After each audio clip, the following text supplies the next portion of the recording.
Years ago, a few friends and I went to hang out in a graveyard. Stupid thing to do for a bunch of bored 18-year-olds on a weekday night, but what happened next was very real to all of our experiences. We were driving my friend's really old beat-up Subaru through the massive graveyard. We stopped to get out and walk around.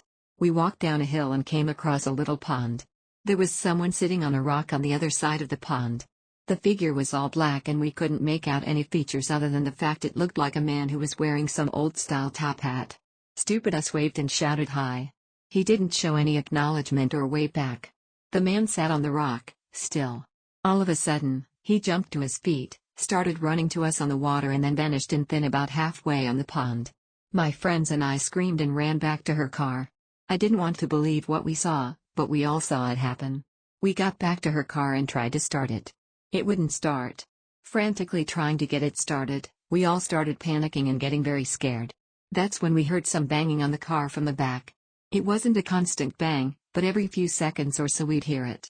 Nobody was outside from what we could see in the dark, but something was making a noise on the car. At this point, I'm having a full-blown panic attack, screaming and crying to get us out. Luckily my friends seemed a bit less panicky than I was, and helped keep me calm. It was obvious that they were just as freaked out, however more speechless and pale-faced.